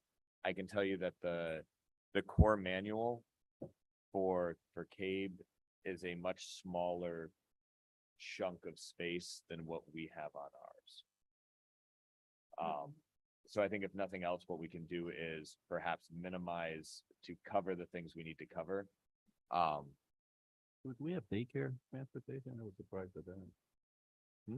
The one daycare transportation, we do that? Yeah, but it is tricky because what we do is we go to established daycare centers as long as they do not exit from general routes. And again, this gets tricky because there is no stop at those daycare centers except for the daycare students. So I feel like we almost also, like, it seems a little squishy. I don't know exactly how to phrase that. Like when you say in that aspect, it says that they have to hold a current Connecticut license, right? I know that some of our after school care daycares that are, that are run as home daycares, we don't allow this to happen at the moment. So, but it also has, I mean, you have to register, so these other things that come into play. But it, where was it? Oh, in no case shall a bus route be extended. The records and reports one. Oh. In no case shall a bus route be extended to accommodate a daycare center. Does that, I guess that wording is odd to me because unless somebody lives at the daycare center, we're always extending a route to a daycare center, correct?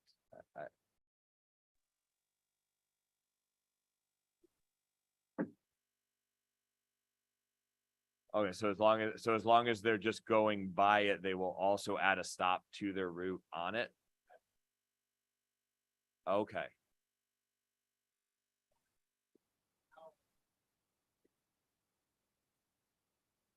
All right. Reading it, it was confusing to me because I was like, well, you're extending the route because the route is a certain number of stops, right? And so if you add another stop, then you've extended the route.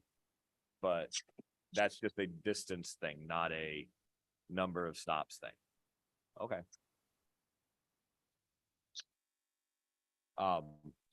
At a minimum, in this space, I think we need to figure out why we have a regulation as our main policy and address the idea as a board as to whether or not we want to eliminate the idea of no riders on buses other than their own, and whether we want to allow students again to be able to have parent notes that allow them to ride other buses home. Yeah, one of the issues with that is the record keeping and the room for error.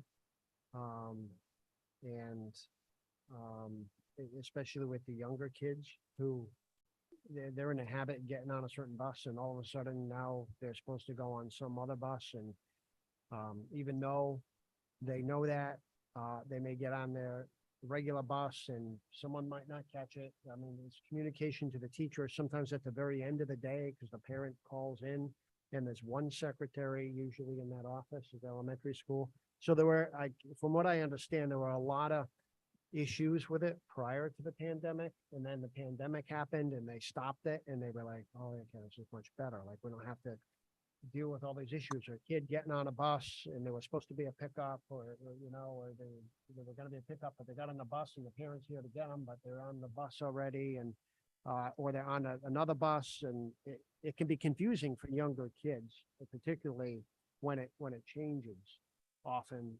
And then the communication from the parent to the office and then the office to the teacher and then to the reminder to the child. And there's a lot of room for error and errors happened, I guess, from what I understand. And the staff kind of liked the period of time where there weren't errors. And so they're reluctant to go back to that for the young kids. Now at the high school, we do allow it.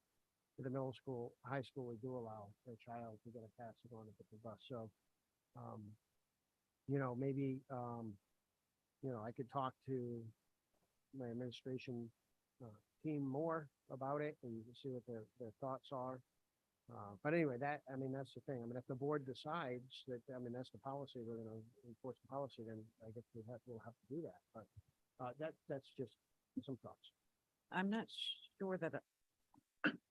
sure that I could support a policy not allowing kids to go on different buses at all. I think it would be best left to the actual elementary school, maybe be in the regulation or something. I just don't think it's black and white. I was a Girl Scout leader when my kid was in elementary school, and oftentimes I would have things at my house and some of the scouts would come on my bus, or one of my grandkids would come to my house instead of home because there's just different things that could come up, I think, that I wouldn't want to prevent through policy. Yeah, I- would agree with that. Yeah, and I Yeah. agree with Alex and Lisa that while I'm sort of out of that world now, I think that there are some hallmarks of our small town and our small school. And There are things that we do here that you don't find in bigger districts. And I feel like this is maybe one of those little small town things. And I get the additional stress on uh, on on the maybe the secretary, the front window and the teacher and trying to communicate that. But we've done it for so many years and I think it's part of what makes our little town our little town. And I agree with Lisa. I don't think I have an appetite to support a policy that eliminates that. I'd like to find a way to support it in a way that feels comfortable to the staff. Yeah, I think maybe just having a conversation with them and seeing if there's a better way. I know Kelly would spend a great part of her morning taking slips of paper, going onto a clipboard. It was a lot. So I agree with you. It's a really nice thing to be able to allow your child to take different buses. So how do we do it better? So that it's not such a burden on her, but it still is convenient for families. And I certainly have no idea how it would be better done, but I think maybe talking to Rob and just seeing if they have some ideas Yeah, and maybe putting some rules on it. So it isn't just, Sarah wants to go to Lisa's today, so I'm gonna do that at 8:30 in the morning, right? Like maybe we can put some guidelines around it, so it's not so. yeah, I'm sure different. Kelly and Tara could give some, clear guidance on. Yeah, on- like, on- the on what 12 would work kids for going them. home on a different bus for a birthday party. Not that would happen, but maybe that's something that. we Oh, don't that's allow, happened. Because there's no Right. room on the bus for that possibly,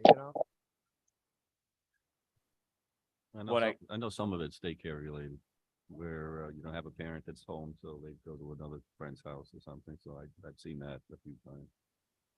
Well, when I think the difficulty that we're in right now is it's not that whether or not we have an appetite to approve a policy that doesn't allow it, it's that we currently have a policy that specifically does allow it and our current practice does not. And I think that that's something that, right, that's something that we need to look at. And so if we're going to allow it at the middle and high school, but have restrictions, it needs to be written into our policy to begin with. Like something needs to be in play that follows that our administrative team, or Troy is directing his administrative team to follow the policy based on how it's written, or that something has to be different. One of those two things has to happen. So I think it was in Rob's latest update that he sent out that they are using a new app for dismissal and arrival. Do you have any information about that or that you could share with us? Like, does it need more financial support from us? Because that seems to be like a great way to use technology to solve the problem of tracking kids and where they're going. I just Yeah, don't know anything about it. Yeah, no, I don't know a lot about it. But I know they implemented something last year. And I believe they're probably using the same program, but I don't know a lot about it, but it could be That was it's- for parent pickup. This one's a different thing. Or I think it was tied in, like they were using their portion, but then there's a part that can be used with the Parents. parents and that hadn't been implemented and. Yeah, I don't know. I mean, Okay. maybe that's something that could expand to a kid going on a different bus and record keeping it. I don't, so I can talk to Or- Lincoln about it. And if And- they need anything to facilitate that, like if, we need to contribute financially to help that, that would be helpful. So for this one, for that specific one that deals with kids riding other buses, I think we should take this whole thing and figure out what's the model, what's mandated, what can we change, what needs to go to reg policy. If you could grab that one specifically and meet with your team and maybe see what you guys think. And I don't think for the next meeting, but maybe for the first meeting in October. To have more discussion on it. Does that give you enough time? Oh, I think so. Okay. Well, in addressing the rest of what we have going on with that transportation policy, I think, Lisa and I can certainly look at that between now and next meeting. All And right. say, these are the mandated pieces of it. These are the, And there are some notes on the audit regarding these, so I'd start there and then maybe pull up what's already out there, you know, with our policy services and see what they suggest. Christine, is the daycare that's here, the kids just walking across the street or are they getting there? That I do not know. I think there would be a bus. I don't think we're walking them across the street. There's a bus stop? Yeah. Well, and along with the whole idea of switching, I know, again, I don't mean to reference my own district. I try not to, but Where We- do you work again? we have a, Right. we have a system where the students actually have now cards that they have to carry on the bus and it tracks them where they get off, when they get off, and all of those pieces. So I know the technology is out there to do a variety of things and making sure kids are going where they're supposed to go. You know, it's a parental tracking process where the parents have a key card in and the bus garage has one so they can know, yes, the kid got on the bus. Yes, they got off the bus at this spot. And it's just that, right? It's like when the key card is in contact with the bus itself, it sets it off. When they move away from it by 10 feet, then now it's set off again, sort of an idea. So I know technology is out there. Is it expensive? I don't know. I'm not on the board at my school, so I don't make. Do you financial see how decisions big there. their budget was? Here? Is it subcutaneous, like, I mean, under the skin? Yeah, it's a chip. Or is it? It's a Okay. chip. All right, so you and Lisa want to take a look at those and then we'll have Troy and his team look at the other? Okay. Any other discussion on the transportation at this point? So that one, we're going to move to the first meeting of October so we can have more in-depth discussion. So I don't think we'll be able to be ready to approve it at the next meeting. Okay. And then that brings us up to some, One quick comment on, it was one that kind of seemed odd to me, was denial of transportation, and then the description of the denial seemed kind of, looked like a different title, just my observation. It was more, what number is it? it was 3541.51. I just thought the title was odd compared to the thing. Denial of it, yeah. We'll see So, what- so we'll what's see out what's there. interesting about this one, Alex, because I've looked at this one, in regards to some other things, is that what it weirdly is you can it's denial of transportation based on the fact that the state is requiring you to give transportation, and then they have a whole set of things that stop you from being able to go on certain roads. But it also has to do with like the distance that you can travel without It's needing all mandated transportation statutes, and too. all of those pieces. And so like I've read a similar one in other places, and they're almost all the same. Same thing, okay. It is based on statute. A lot of this is based on statute. So that's what we have to just make certain that we're following. Yeah. We aren't providing transportation That's to the, those. yeah. So that's actually not our policy, interestingly enough. That policy is within the sending districts, because those sending districts are responsible for the transportation, which we saw in an interesting moment this winter. So that, asked and that was because of by the thing. contract that we set That's up with all, them. that's all within a separate situation. So all of the transportation policies regarding sending districts exist within the sending districts, not our district. Okay, so, any other questions on that, Phil? All right, so that's gonna move us into starting to maybe take a look at the bylaws. Which I was really believing this to be a first read wherein it's just, here's the bylaws, take a look at them. What do you all think? Are there things in there moving forward into the next meeting that you would like to be able to adjust, change, that you think are out of consideration based on our current practices and things that we do? And maybe we can take a peek at some of those that we could just click off quickly. And then the ones that we really need to dig into more in depth.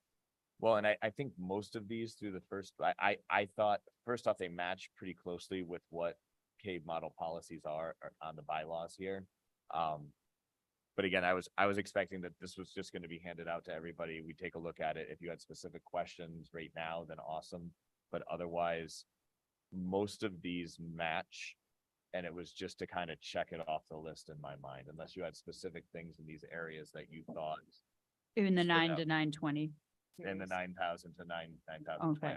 That specific, one of the reasons I suggested those was that I thought that we could allow everyone to read come into the next meeting, do a consent agenda, and if Okay. anybody had issues and just state, hey, listen, these all match current CABE. There's nothing really that has changed that makes us need to do anything with these. Okay, And then as we move through the bylaws, some of those get a little bit more hairy. so do These- those, These were all pretty straightforward. so do those for the second meeting in September as consent agenda. That was my thought, unless people had concerns on these, in which case we should address them. I That's don't my- know that I had concerns about the language. I had concerns about are we doing or are we not doing? And I went through these, the first time we started talking about them, I went through them and sort of highlighted and stuff like that. Do we have to talk about that now, or is that like a whole different? Well, let's make sure conversation? they're the right policies for us, and then maybe we could talk about that when we're going to approve them, when we make a motion on them. And then if we want to have discussion, maybe that would be a time to have discussion on that, Okay. unless you want to talk about it now. I don't have them think I in mean, front like, of me. now, like today, but rather like when we're going through these. If Chet, you want to do a consent agenda because you say it matches up, I'm cool with doing that. I just wondered if we want to circle back at some point and say, are we doing the things that we say we do in the bylaws? Well, and and maybe just even reading through them is a reminder for all of us what we should be doing without having to have too much discussion, I think. We didn't get a copy of all the, We didn't make a Specific. copy. No, we just have a list. so it's on, they Oh, we did come do? out? You have the first 10, the ones that Chet wanted you to have, Oh, you okay. have They're- printed out. oh, okay. They all start with 9,000. They're in the 9,000. Oh, there they are. Yeah, so hold back Bylaw. behind that whole thing. It should be Yeah, there. it is there. All right. No, because I want to see what my role. Thank you, Irma, for copying all this. I guess I got it. Well, and again, that discussion, I think, is actually, in my mind, one of those workshop style retreat discussions we should have for sure. Yeah, I think that there's a variety of places within our bylaws where we stray. But it doesn't change the fact that these are the best practices as set forth by the state of Connecticut, by CABE, and by all those pieces. So it's one of those things where this is what we should be doing. And this is what our bylaws should be. If we're following them or not is on us as a board to be making certain of. Sorry, I might have been missing something. We don't have the organization and members, right? Or, You're only 9,000 to 9,020. It's A through F. A through F, okay. So it's the first portion. Again, it's what I would consider not at all iffy ones. They are the responsibilities, which are essentially based on state And then- regulations. It's a whole set of things that are just kind of in play. And it's more of a, let's check off something. Okay, Was my mindset. and then we would look at 90-30. And then we would move on Okay. Okay, so I'm in just not smaller missing- amounts. That Okay. first piece is a consent agenda because in my mind, they're pretty I'm straightforward. with you. And then Okay. I think that we get.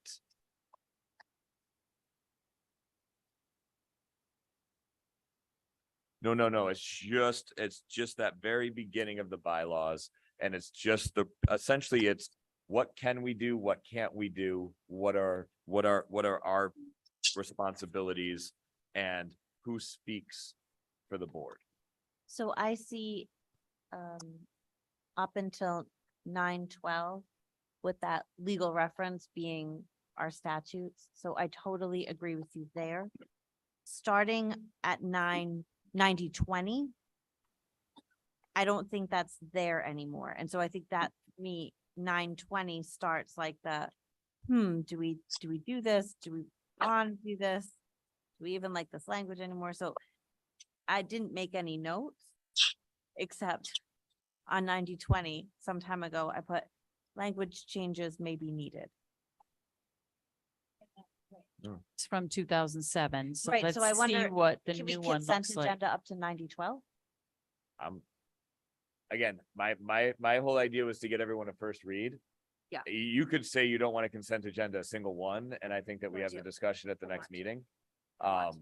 But, and that's also entirely okay with me. It's just, I do feel like, and maybe this is just because I'm getting a little bit worn from reading the quantity of bylaws and policies and things that we have, that I get a little jaded. And so I look at some of them and I'm like, yeah, that language isn't great, but it at least gets across what we want on some level. And I start to, and so please, that's one of the reasons why I think it's so important to have a board all looking at it with these first reads, is to be able to say, yes, I like all of this except this. And then it's within our power to change whatever we want that's not mandated by law. So.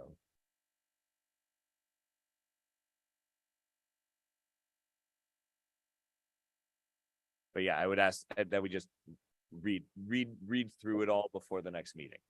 That's why, and you know, the idea of a first read is not to scan as quickly as possible and try and come up with things, but rather to, you know, have a couple of weeks, read through it and come back next meeting saying, hey, I liked everything except for this. And then we'll pull whatever we need to from a consent agenda, or maybe we do no consent agenda at all, right?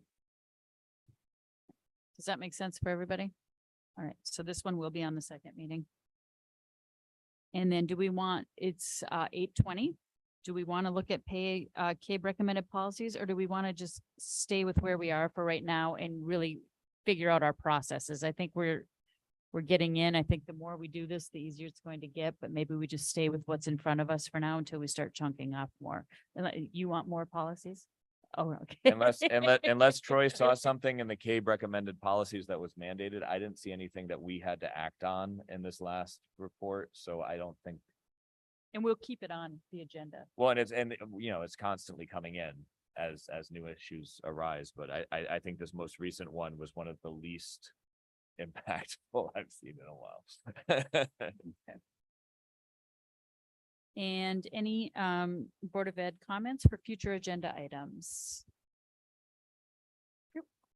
Could we just get an update on the playground equipment? Please, I'm sorry, I'm a real big pain. Oh, my God.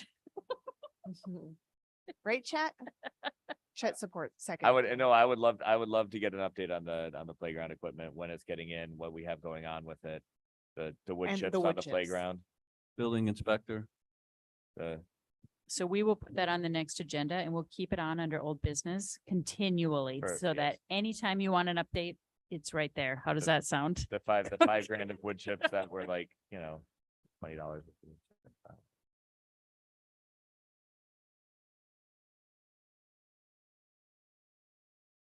Any other future agenda items?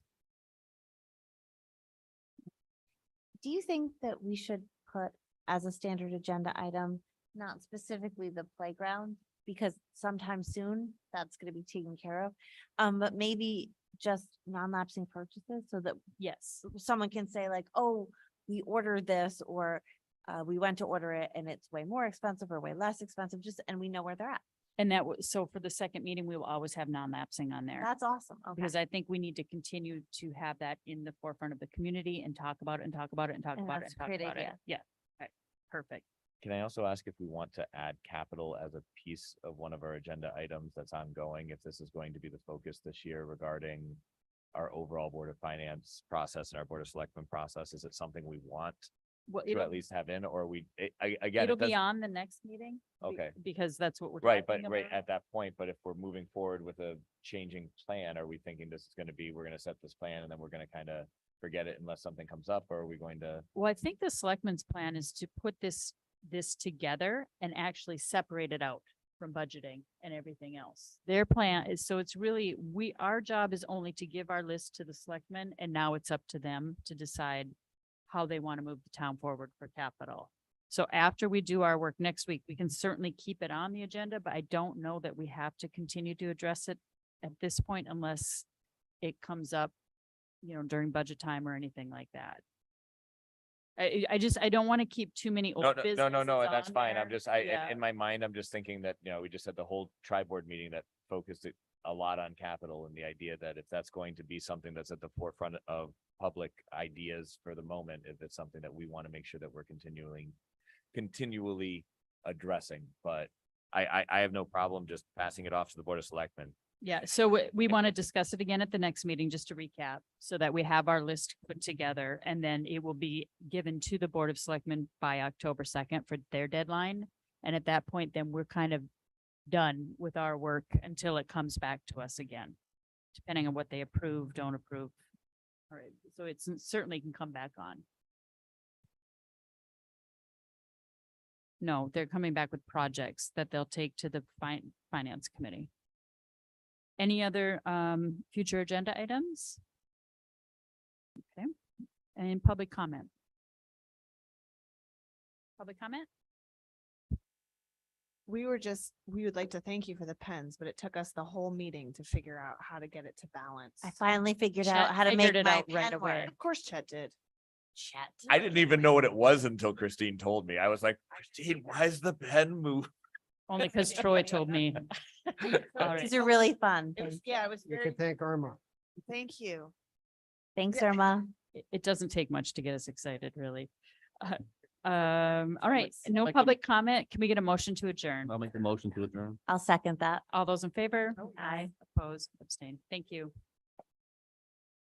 Oh, goodness gracious.